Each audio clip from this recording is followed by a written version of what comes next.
Venice, city on the water. A place of beauty and romance that attracts millions of visitors every year. Just a few steps from the well-trodden tourist routes, there's a very different Venice, one populated by fascinating creatures.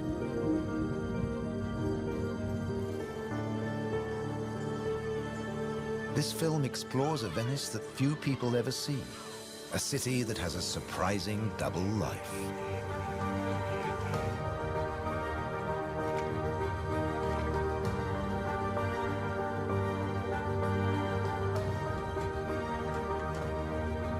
There are secret places and wild creatures in this watery world that most outsiders never discover. In the skies above, on the beaches, and in the canals are the true Venetians that live in every hidden corner of the city and the lagoon. Wild Venice is their home.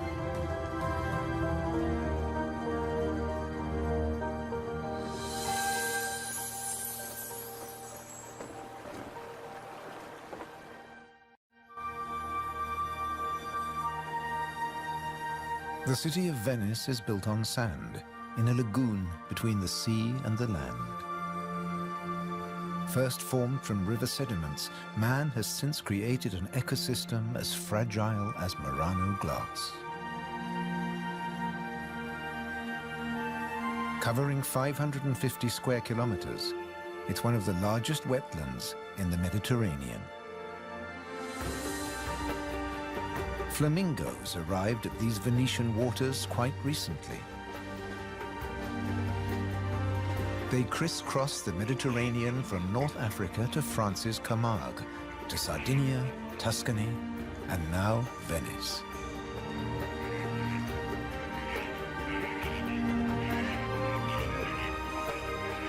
They feed on vegetable matter and small creatures they find in the mud of the lagoon. In the shadow of Venice, the lagoon is the northernmost flamingo habitat in Europe.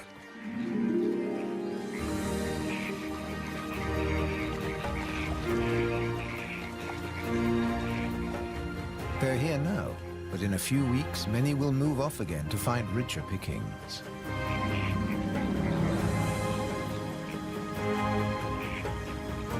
Their takeoff may look clumsy, but once in the air, their flight is balletic and elegant.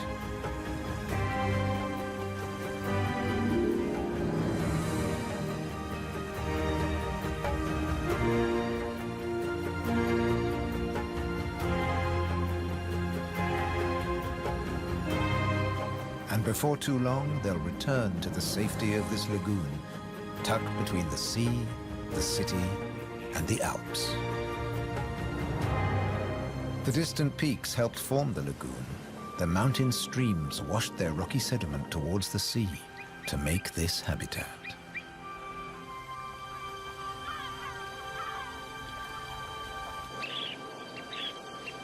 Some of the lagoon's other birds are ready to leave. Dunlin, small waders, fed well in the rich mud. They rest on the wooden piles that support the whole of Venice.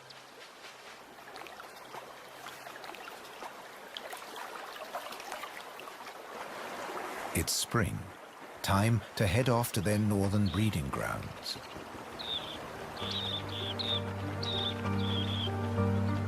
But the cormorants won't be lonely this summer. As the Dunlin fly away, other birds are flocking in. A bird's eye view reveals the full beauty of the lagoon. A labyrinth of uninhabited islands, intertwined canals, and swampy sandbanks.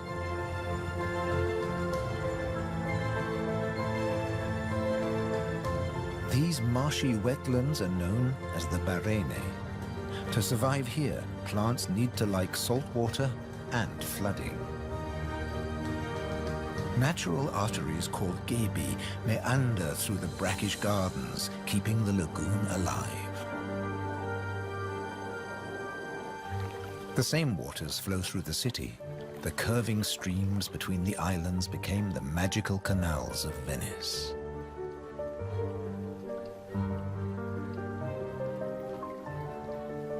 This is the city of bridges.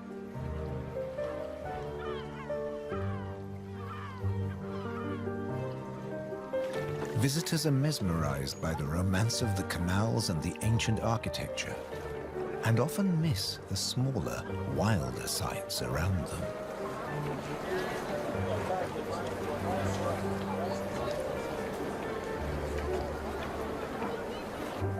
These mussels are true Venetian natives. And now, in spring, they're breeding. The males spawn into the water, and each female produces up to 10 million eggs. Most of the larvae are eaten by other inhabitants of the canals, but up to 10,000 young shellfish will survive.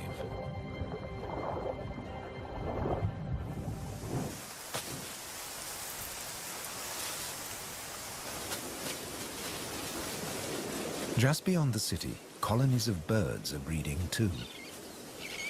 But a hazard of urban nesting is constant disturbance.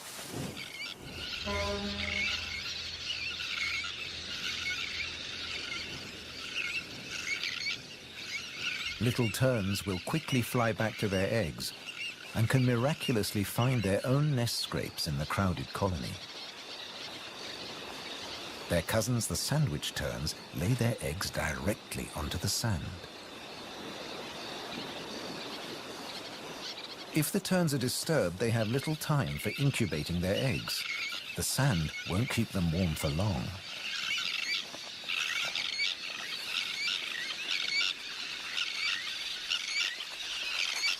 And left out in the open, they could be an easy target for predators.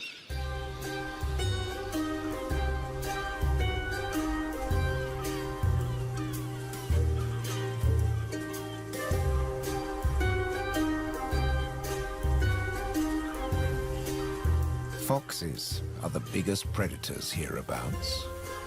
But from the air, he's easy to spot. The birds make it known he's not welcome anywhere near their nests.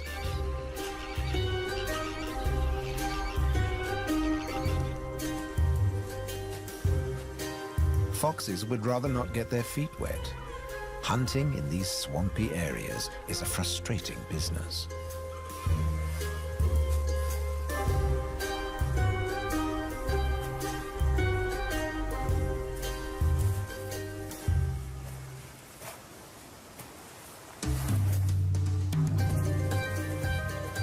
The grand leap disturbed another nesting bird. Now it's a question of following the scent.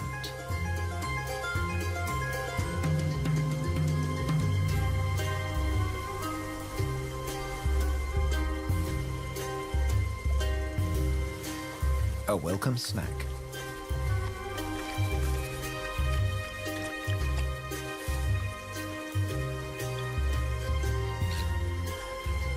Just beyond the sand dunes is the busy colony.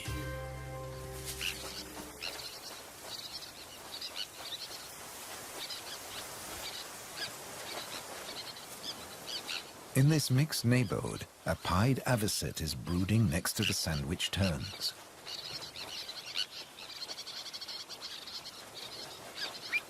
With nests so closely packed, there can be conflicting territorial claims with the common terns.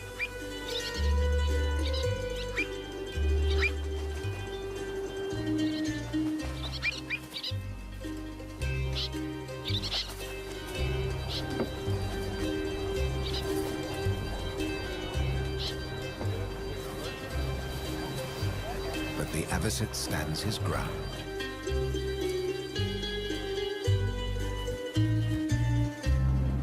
The Grand Canal is the main waterway of Venice, dividing the city in two. It follows the course of the ancient river Brenta that runs from the Alps all the way into the lagoon. It offers a journey through architectural history starting in the 13th century.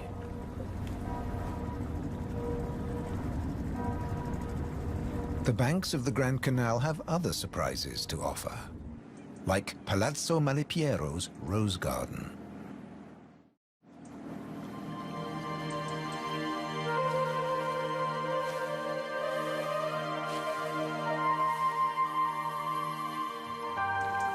Nestled between the buildings is a hidden paradise.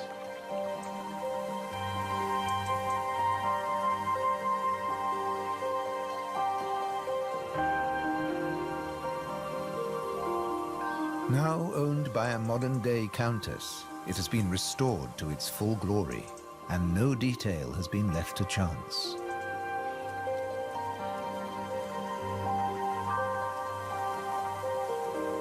With the luxury of space in a city whose every square centimeter is exploited for maximum profit, it's also a sanctuary for many small animals.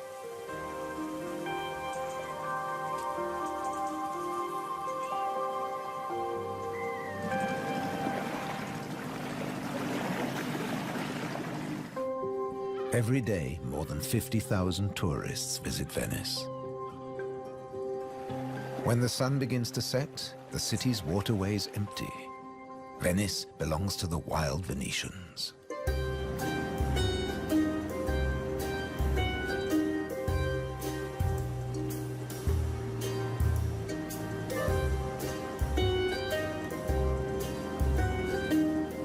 Rats prefer to search for food in the cool night air.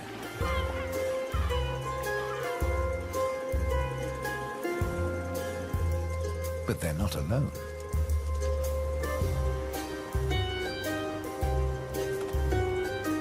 Pine martins are hungry too, and rats are on their menu. Pine martins are welcome in the city as they're natural rat catchers.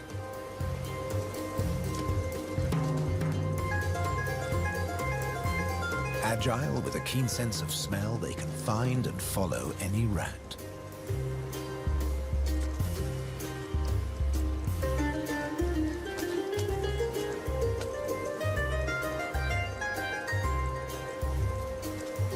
But they're endangered too.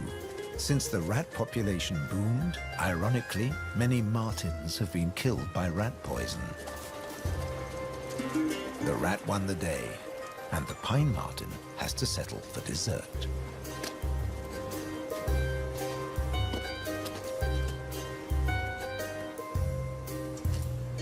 Not such a sacrifice, as pine martens are omnivores.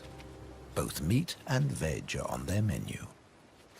And sometimes the vegetarian meal is an easier option.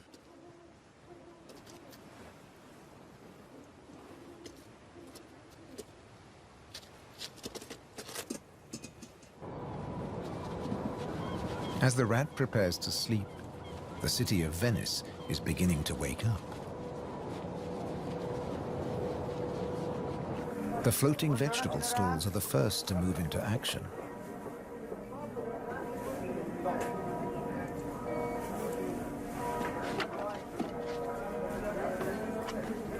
Soon these silent waterways will become busy highways again.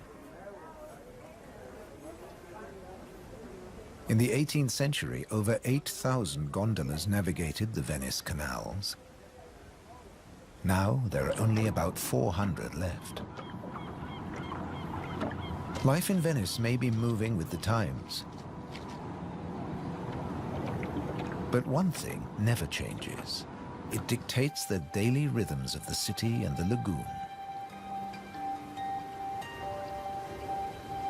Twice a day, the tide rises and falls as seawater washes in and out of the lagoon.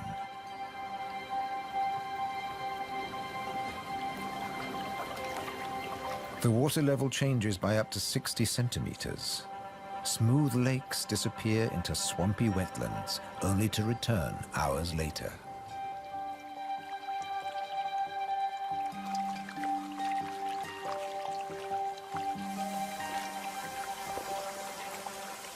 Retreating water levels reveal a surprise. Strange islands that look like complicated water mazes. In fact, they're fisheries at the edge of the lagoon. known as the Valle da Pesca.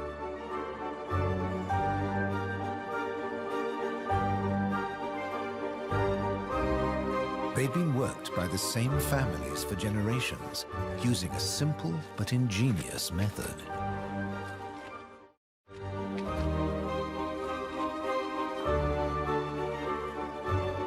Nets are lowered into the locks that span the water channels.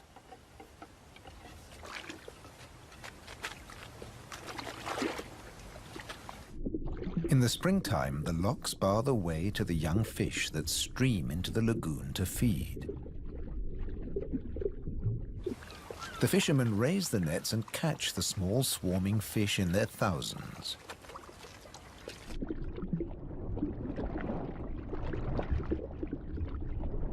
It's easy to scoop them out, but these fish are not for eating.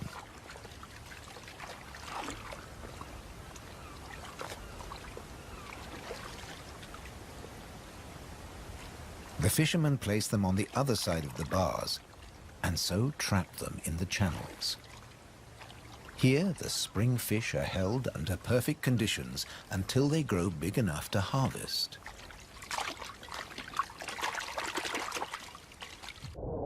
In the autumn, when the fish try to return to the sea, they're simply netted again. This time, they don't get away.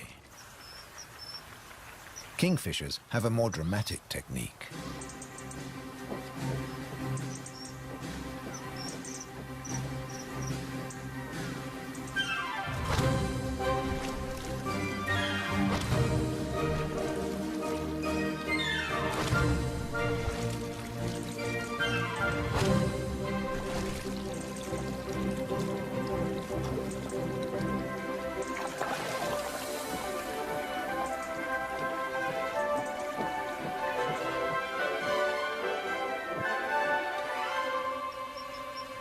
They catch up to 20 fish a day, but need even more if they have nests with hungry growing chicks.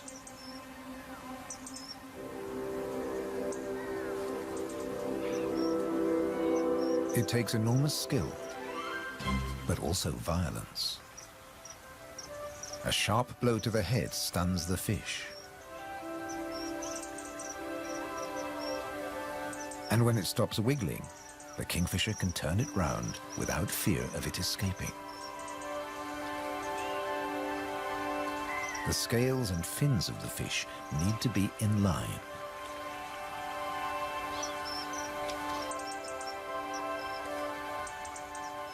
Now it's ready to swallow.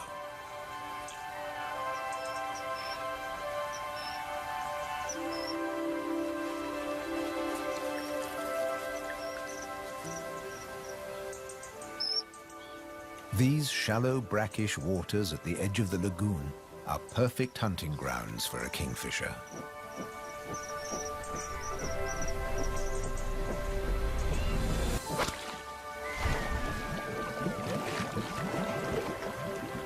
But not every dive is successful. They'll snatch the odd insect in the air, but 95% of the kingfisher's catch must be made underwater. The cormorant has an easier life, as does the little egret. And some don't even get their feathers wet while hunting. There are plenty of fish in the lagoon, but they're not only found in the wetlands. These waters flow through the city too. And there are fish to be caught in the canals. Beneath the bustling jetties of the famous vaporettos or water taxis, wildlife flourishes. Even here, the little egret can fish where the water is deeper and turbulent. It's not easy to keep an eye on a moving target from a moving base.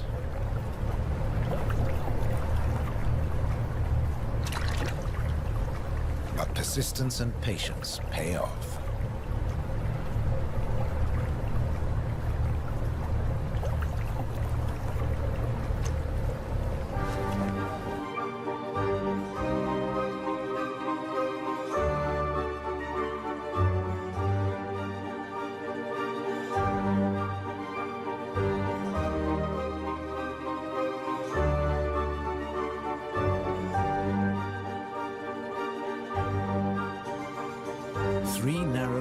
nets connect the lagoon to the sea. They're known as bocche, the Italian word for mouth. In spring, the fish travel into the lagoon because it's shallow, warm, and full of food. And in the autumn, they travel back out to the Adriatic Sea. The lagoon's fishermen understand the rhythms of the sea. But there was one phenomenon that remained a mystery for many years. When they cast their nets into the rich fishing grounds, they were torn to shreds. The fishermen believed that water spirits were grabbing their nets and named the area the Tenue, or Hold Fast. The Hold Fast was in fact a jagged reef, an unexpected and magical aquatic paradise. These unique natural rock formations are similar to coral reefs.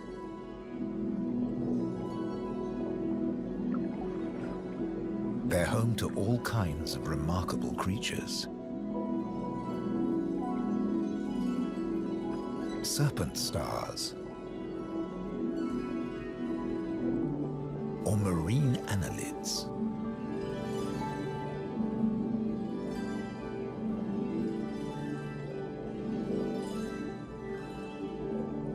This precious area is now protected.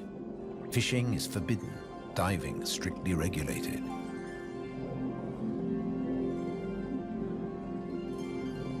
Even harvesting a shellfish delicacy like these canestrelli is banned.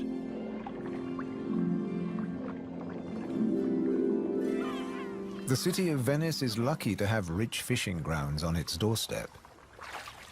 The catch is seasonal, and in spring, the fish are small.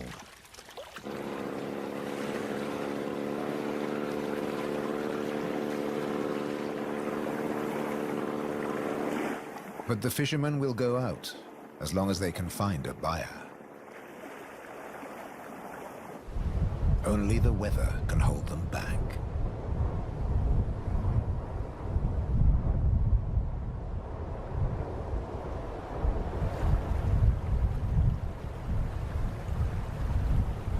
City and wetlands are both at the mercy of the elements. A storm is heading towards the lagoon.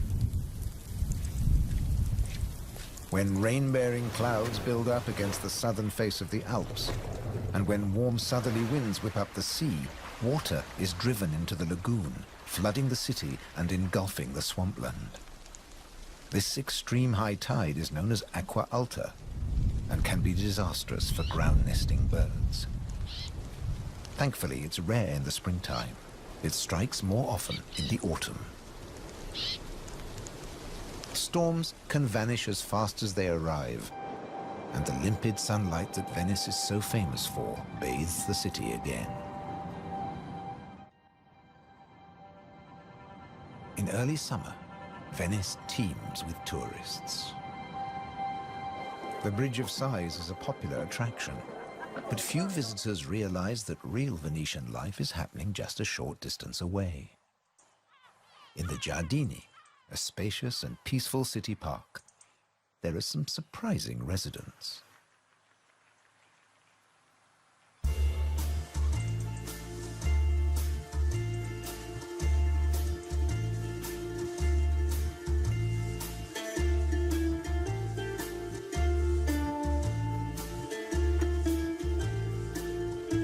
This prehistoric-looking creature is an amorous green toad looking for a mate. After all, this is the city of romance. But for a toad, finding a partner in a city isn't always easy. Even a quiet park is full of danger and disruption.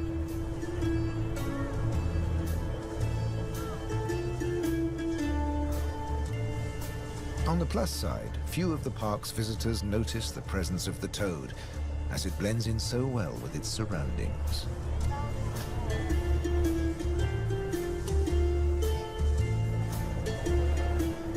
Another of the city's visitors is far more conspicuous. A stark contrast to the ancient buildings it comes to celebrate.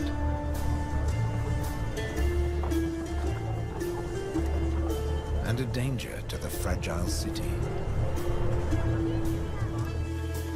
The toad at last finds a more secluded waterside spot. Soft light, gentle fountains, the perfect place to mate. Venice is full of secret places hidden away from the main tourist routes. A traditional gondola repair shop nestles between the city's Zattere and Dorsoduro districts.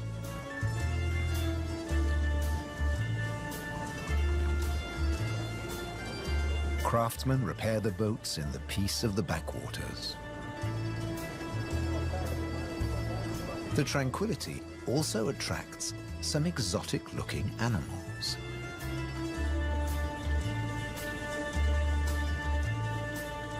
Geckos are not native to Venice, but they've settled in well here. During the day, they'll sun themselves on warm stone.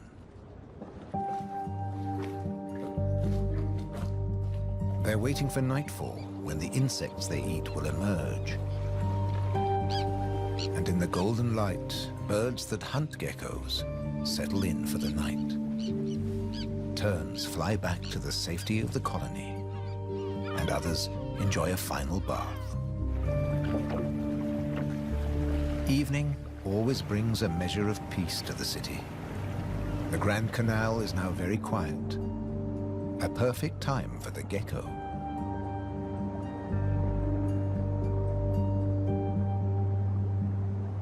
Geckos have evolved specially adapted feet that make them excellent climbers.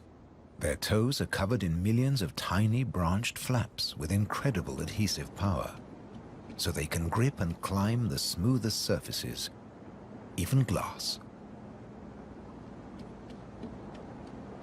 The city is empty now.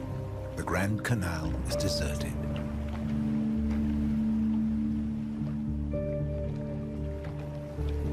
The evening's activity has passed to Venice's bars and restaurants.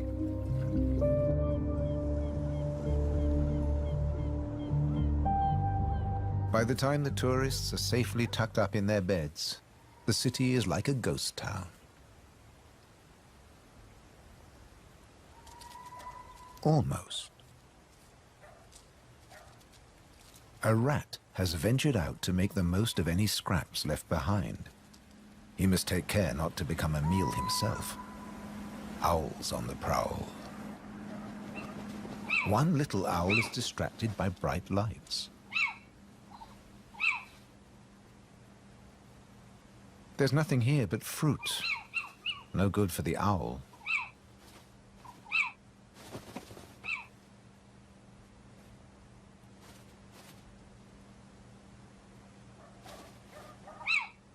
This house call hasn't paid off.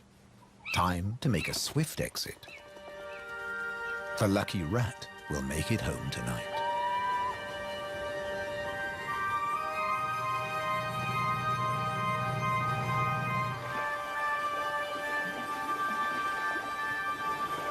Cormorants bask in the morning sun.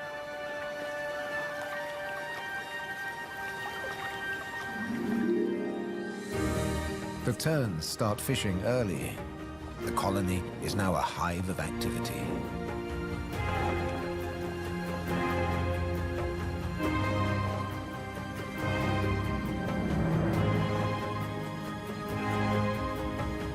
The first chicks have hatched. Exhausted from the effort of breaking out of the egg.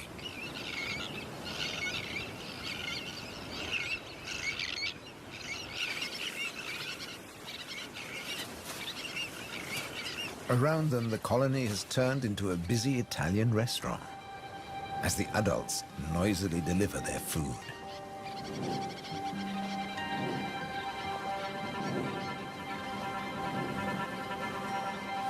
The chicks blend in well with the sand.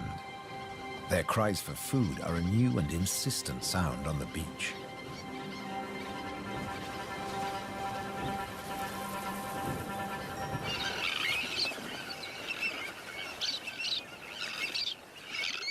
Their calls are echoed by the adults, who do nothing else but feed these demanding youngsters.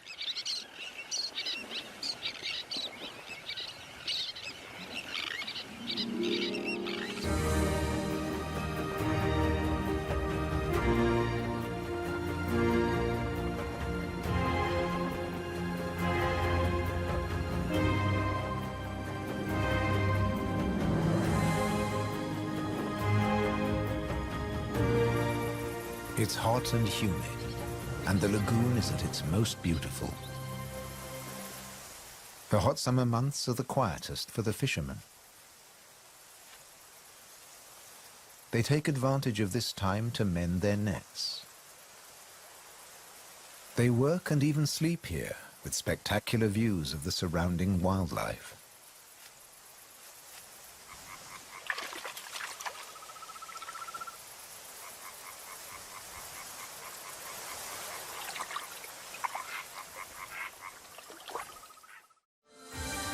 About 8% of the lagoon's surface consists of islands. 20,000 people once lived on Torcello. Now only the cathedral tower remains.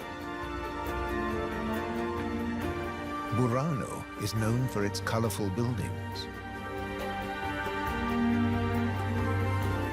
San Francesco del Deserto is home to a Franciscan monastery. The island of Madonna del Monte is being swallowed by the lagoon, but the ruins of its monastery still stand proud.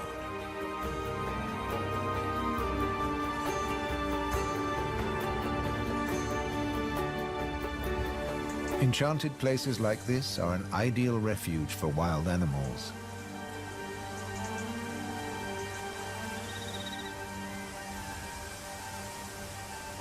And the island's ancient monastery has some new inhabitants. The ruins are the perfect place for kestrels to nest.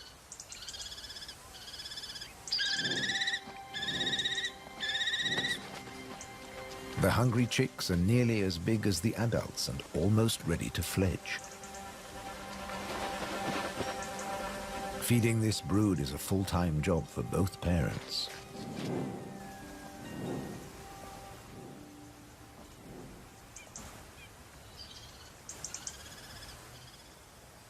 Finally, curiosity gets the better of the young birds and they start to emerge from their hiding place.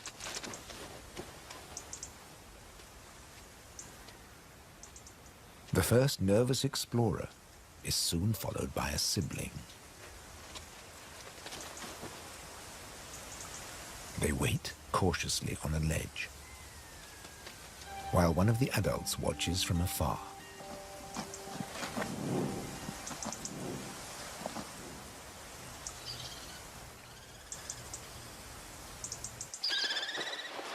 Their mother returns with food, and the young kestrels jostle to get to the front of the queue.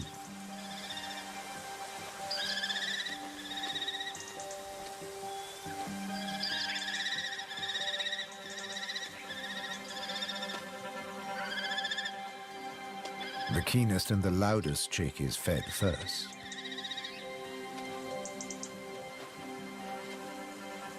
Soon the food parcels will stop. It's almost time for the young to leave the nest and fend for themselves.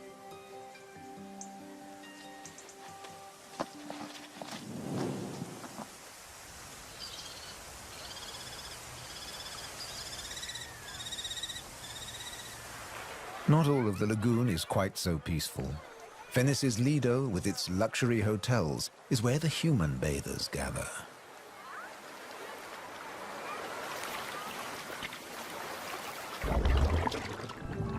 But even here, you can find wild beauty and tranquility.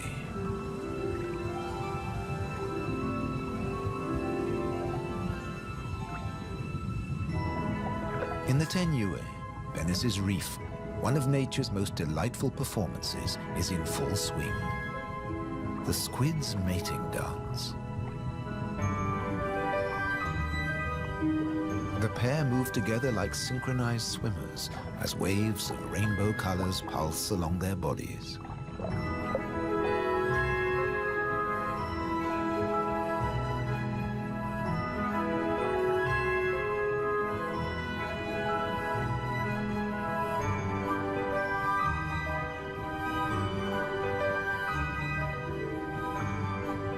It's like an underwater version of the Venice Carnival, complete with face masks and disguises.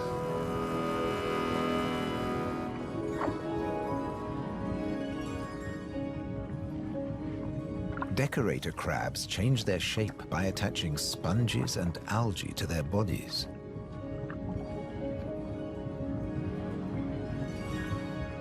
These bizarre disguises are excellent camouflage. The crabs creep past their neighbors and predators like living rocks from the seabed.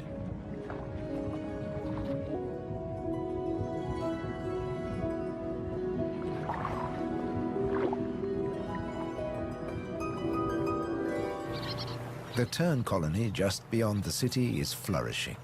The chicks have fed well and are strong and healthy.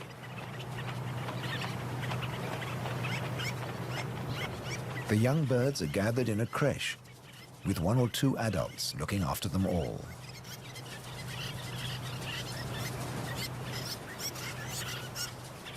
Today's lesson is elementary flight. But the teacher's demonstration is over in a flash.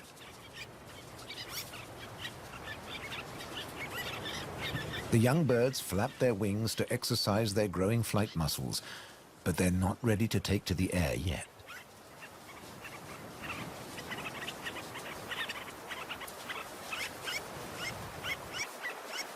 Before long, they'll be flying as well as their parents.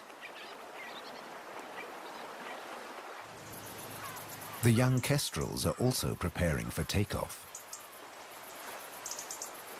They bravely take the plunge and launch themselves into the air.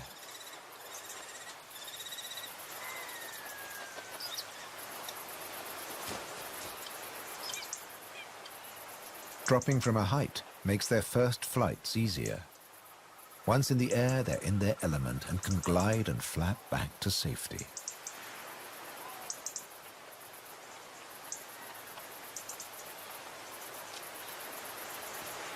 These first flights mark the end of their parental care.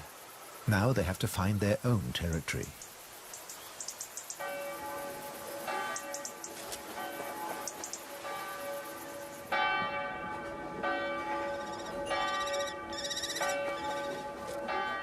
One of the kestrels has made its way to the nearby island of Burano. It's unlike the remote nest site, but it still has everything the kestrel needs. Just like the ruins, the brightly colored walls offer protection. These birds are welcome visitors, and the people here seem happy to have a kestrel watching over them.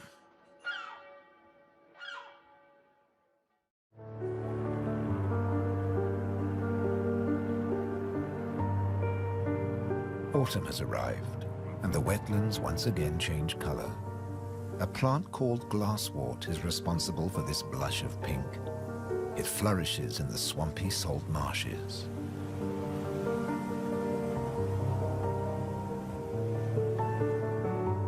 The first autumn mists mark the end of summer. The bright, humid days give way to cooler, grayer hues. The sea and the sky seem to merge into each other. Now in September, the sea is generally calm. But from the autumn equinox, there are high tides. And sometimes, Venice floods. For now, the water is still and shimmers like liquid mercury. When the temperature drops, the beaches are finally too cold for tourists. Animals better equipped to bear the chill reclaim them. A hungry fox sniffs along the shore looking for food.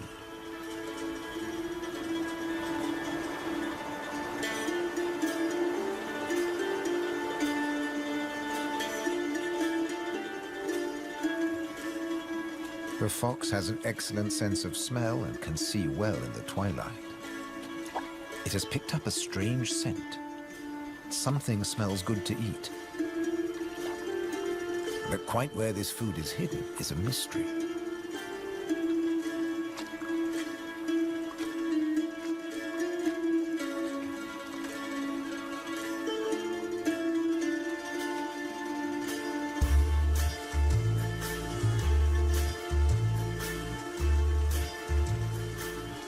Crabs have been crossing the beach, leaving behind a number of trails, and the fox is very confused.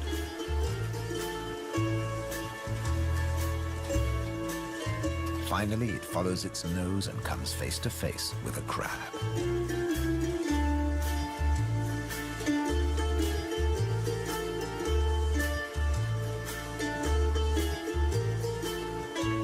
It's an unequal battle, but the crab has the advantage of armor and weapons.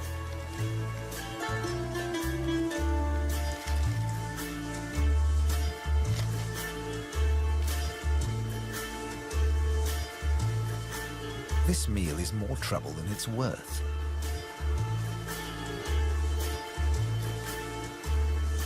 There must be easier pickings. The crab, dazed but victorious, moves off to a more secluded place.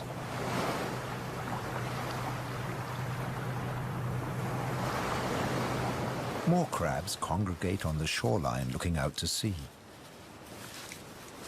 But just across the water, the residents of Venice are having a less comfortable time. The waters of the lagoon are creeping into the city.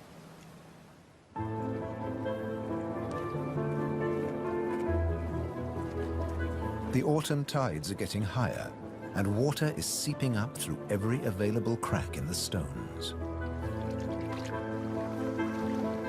The threat of acqua alta, the extreme high tide, is increasing every day. A combination of rising tides and the Scirocco winds cause this extreme event, and the rain just adds to it. Much of the city is only just above sea level, so there's very little to stop the floodwaters. This may look like a swimming pool, but it is in fact St. Mark's Square. Fortunately, this only lasts a few hours. Soft winter fog wraps the landscape like a blanket and brings the year to a close for Venice and its beautiful lagoon. The visitors have marveled at its sights, but many have missed the most fascinating wonders of all, the wild side of Venice. The city is empty now, but visiting season for the lagoon never ends. As one creature leaves, another takes its place.